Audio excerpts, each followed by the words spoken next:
já li alguma coisa dele, que é o Celso Gutfrage, pronuncia assim, é Celso Gutfrage, já ouviu falar? Hum. Então, ele é um poeta, Não. psicanalista e escritor, e ele tem um livro muito interessante que eu recomendo muito para quem puder ter acesso e pedir esse livro, que é A Menina que Mora no Sino, que é um livro cheio assim, muito de colorido, né, muito ilustrado, bem ilustrado mesmo. E sim, e ele trabalha justamente a questão do medo das crianças, né? A criança, às vezes, né, está apavorada, eu tenho medo de tomar uma injeção, é quando adoece, né, que vai para o hospital, nesse isolamento, que fica os pais, como é que diz, estimulando o medo, que isso não pode acontecer, não faz isso, porque senão o vírus, você vai adoecer. Os pais também já entram nessa paranoia que adoecem, e é uma leitura muito recomendada para esse momento, porque tanto vai servir para os pais como para as crianças, ao mesmo tempo que ela é um conhecimento que vai levar uma compreensão do momento, de como lidar com esse medo, é uma leitura muito divertida. Então, Celso Gutfrage, é assim, eu tenho paixão pelas coisas, pelo trabalho dele, e essa leitura dele já está justamente nesse contexto da leitura terapêutica, como eu lhe disse, porque a literatura também é terapêutica, né? E nós, seres humanos, estamos doentes, a humanidade como um todo está enferma. Muitos já estão na UTI, outros já não vão mais sair da UTI, e outros, sabe lá se não vão entrar e se salvar. Hoje nós estamos assim, salve-se quem puder. Mas a gente não pode também, como é dizer, não pode ficar focada nessa questão de estar no mundo da desgraça e não poder sair dele. A gente consegue sim, vai depender muito de cada um também. Pronto, Cida. Olha, a gente tem umas perguntinhas, viu? É, Deixa o Manolo. Eu estou tentando acompanhar aqui pela sequência. O Manolo falou que a literatura rompe as fronteiras. E Nívia perguntou qual foi o livro que eu falei em PDF, né, Nívia? O nome do livro é Vários Escritos, que é um livro pequeno, assim, que tem em PDF. E o texto que eu falei é o Direito à Literatura. Aí dentro desse livro, Vários Escritos, tem esse texto, que é o que a gente, que é o que eu mais li, mais assida. Deixa eu procurar aqui só o da Rebeca. Rebeca é tua filha, Cida? A Rebeca, Beca? Rebeca Pim, É? minha filha que mora nos Estados Mas Unidos. ela está te fazendo uma pergunta. Ó, qual a diferença do impacto de um livro de conteúdo científico e um livro de literatura? Uau, que Ó, pergunta, minha filha, só você mesmo para perguntar. deixa para casa, né? Qual a diferença de um impacto de um livro de conteúdo científico e um livro de literatura? Bom, um livro um livro científico, né? Já está dizendo científico, ele é baseado mais na experiência, né? Científica, tem que ser comprovada. Inclusive, precisa ter todo um respaldo, como é que diz, uma avaliação e aprovação para ser publicado ou não. Esse é o livro científico, que é o livro que leva o conhecimento da medicina, por exemplo, né? Que precisa realmente ser pesquisado e comprovado. E esse tipo de leitura também nós precisamos, porque é conhecimento, e o conhecimento, né, precisa chegar a todos para que a gente possa realmente se situar no mundo e poder viver no mundo e saber se conhecer, conhecer o que está acontecendo em tudo, enfim. E já a literatura, o impacto, a literatura já é uma literatura que você já tem mais liberdade, né? De viver as fábulas, de escrever, porque a gente precisa dela também, né?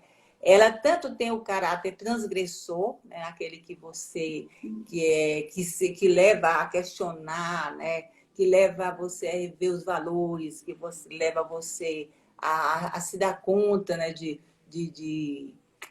tudo que você precisa realmente para ser uma pessoa melhor, como ela também ela é revolucionária, ela é revolucionária a literatura, né? E essa revolução a gente precisa dela, como ela também tem esse caráter mais de cara também como é que se diz? De arte redentora, porque a gente precisa também desse alimento de viver os nossos sonhos, de alimentar o nosso âmago. A literatura mais científica, ela não alimenta o âmago da gente, que precisa ser alimentado pela literatura. Ela parte de outras necessidades. De outras necessidades, que também são necessidades, né, que precisam ser valorizadas, né, chegar ao conhecimento das pessoas também. Mas a outra literatura, que é a literatura que eu me apaixono mais ainda, que é aquela que vai formar o ser humano, tornar você uma pessoa melhor, porque essa educação, a educação fundamental, como tem um livro aqui muito importante que todo educador devia ler, que é o livro Educação Fundamental de Samuel Aunveor, que é um livro que te orienta realmente como trabalhar essa literatura para formar um cidadão, formar um homem de verdade, formar um ser. Você saber, por exemplo, a sua posição aqui e o seu momento aqui e agora, o que fazer, de onde veio, para onde vai, o que fazer, qual o compromisso para com o mundo, com o planeta, o compromisso com você mesmo. Não é isso? Será que eu respondi, Rebeca? Ou tu me ajudaria a acrescentar mais alguma coisa? E eu acho que elas duas são essenciais, né? Mas cada uma talvez dentro do seu campo de conhecimento. E nós precisamos das duas, como você falou. Isso. A gente tanto precisa da científica como da literatura. Isso. Muito e eu acho que elas têm em comum essa inquietação, né? Tipo, a ciência, ela trabalha com inquietação de descoberta, de registro, né? Isso. De estar afirmando aquilo ali, está progredindo cada vez mais. E a literatura, ela também parte de uma inquietação que a pessoa tem que escrever. Eu tenho que escrever um poema porque eu vi uma coisa que eu não aguentei, então eu tinha que escrever aquilo. Eu fiz um romance porque eu tinha que escrever um romance. Então, as duas são extremamente válidas, assim, e eu acho que a inquietação, esse desejo de escrever é o principal, assim, da literatura científica e da literatura ficcional também. Isso, porque essa coisa de escrever, né? Por exemplo, na arte literária mesmo, aquele que gosta de escrever, ele é perseverante nesse combate, ele se joga, né?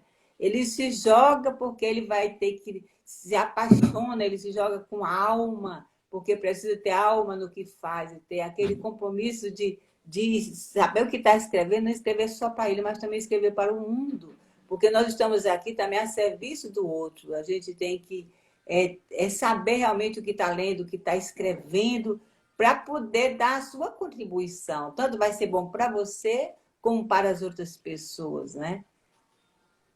Isso. Olha, o Manolo fez um comentário aqui que ele diz assim, que como pedagogo, continuo defendendo o trabalho com a literatura de forma contextualizada no âmbito escolar, com o intuito de fazer as crianças conhecerem os escritores que fazem parte do seu contexto.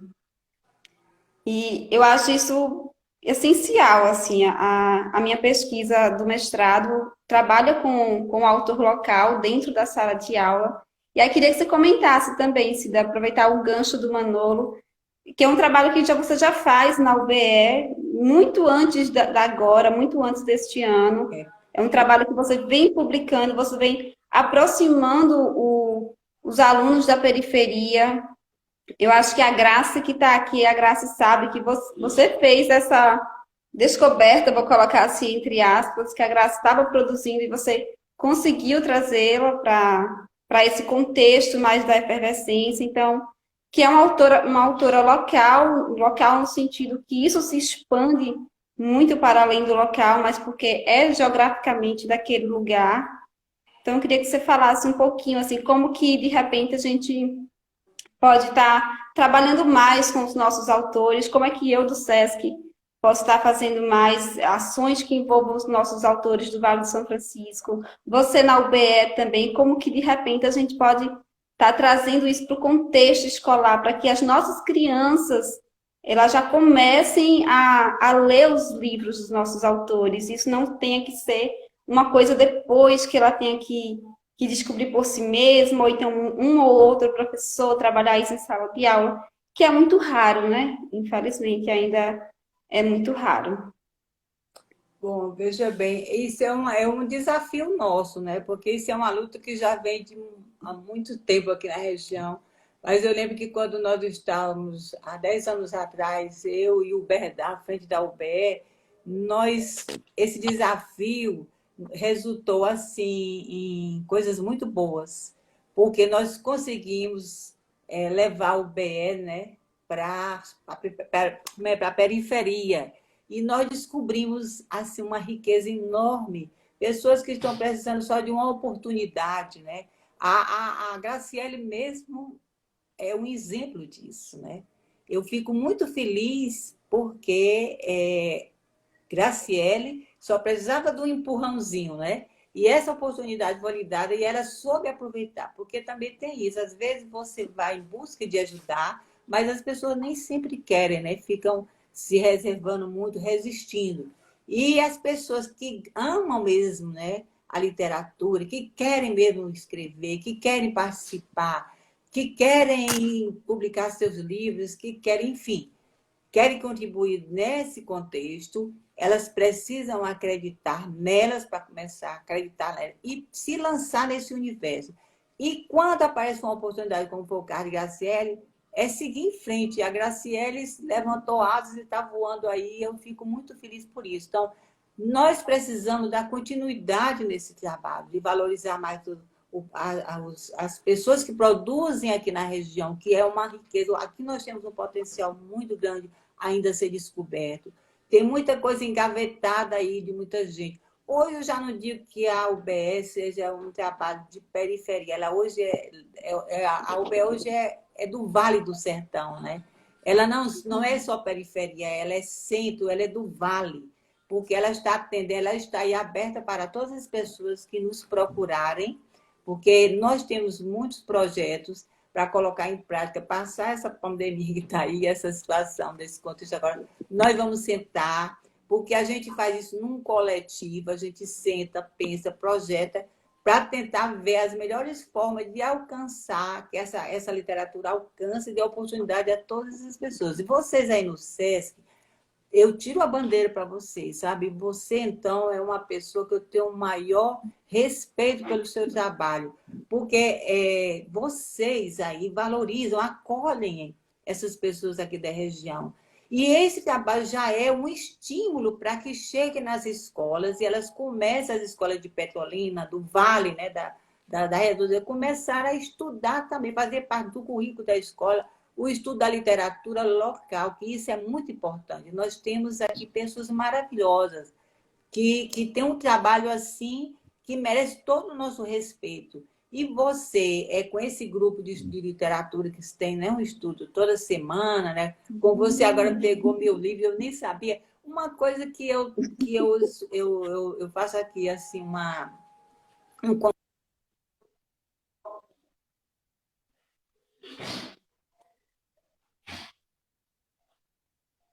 Cida, acho que a Cida travou.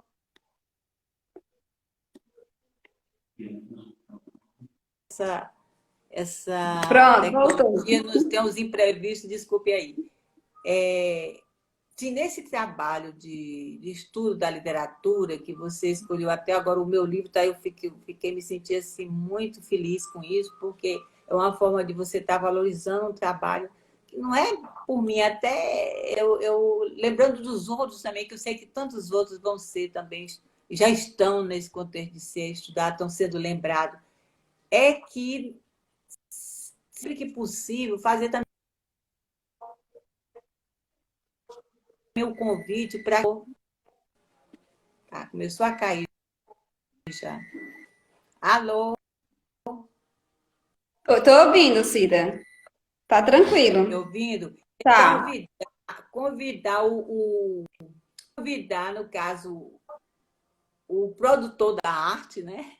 Que produziu a Sim. arte, de se fazer presente num desses momentos de discussões. Eu não sei se você já fez isso, mas se não fez, é a hora de começar a fazer também, porque uma coisa é você discutir com a pessoa, né? Tá só com o livro dela ali, E aí a outra coisa é você estar com, além do livro, você está com a presença do escritor, né, do poeta.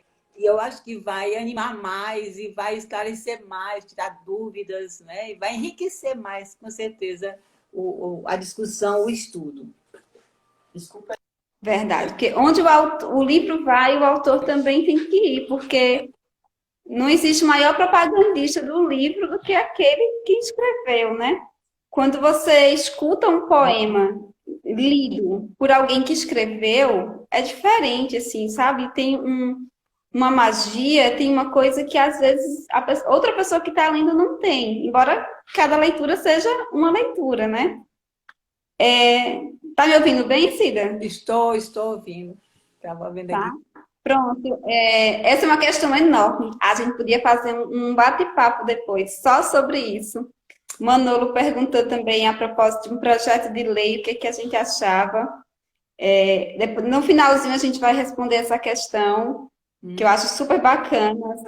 Deveria ser, né? Deveria, na verdade, não precisar ter um projeto de lei que obrigasse, mas se tem que ter, né? Deveria ser uma coisa assim, por prazer mesmo, deveria Infelizmente, não chegar nesse extremo, né? Mas se precisa, eu acho extremamente justo mesmo. A Nívia Mello, Cida, ela está perguntando para você que dicas você dá, que dicas você dá para causar um estímulo duradouro nas crianças e nos adolescentes? Como que incentiva a literatura? Como que seria uma dica? Aí eu tenho umas dicas aqui em casa, mas vou esperar você falar a sua primeiro. Quais são essas dicas que você acha que dá para funcionar assim?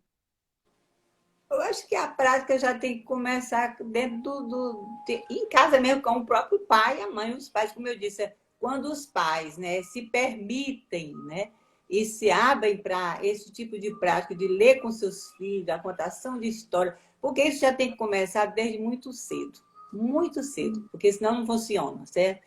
Mas se não começou, está na hora de enfrentar o desafio, né? Porque muitos pais não têm esse hábito, né? Não hábito de ler, imagine ler com os filhos, né?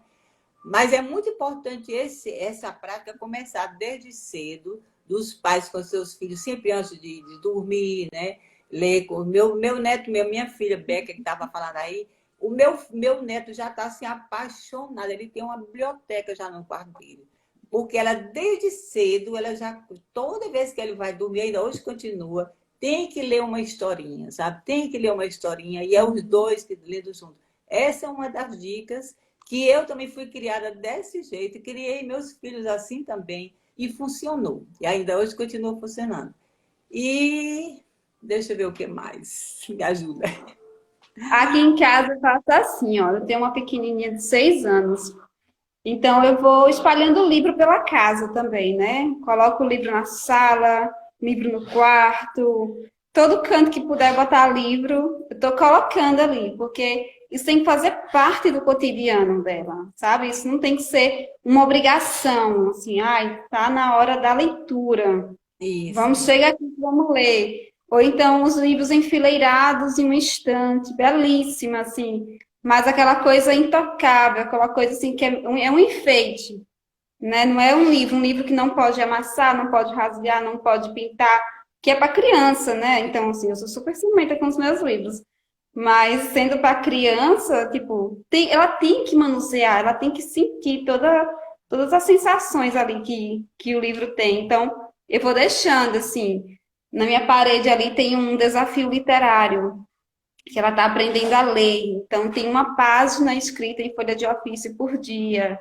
Então, assim, a gente vai colocando, vai mostrando de uma forma natural. Tipo, tá aqui, faz parte do seu cotidiano.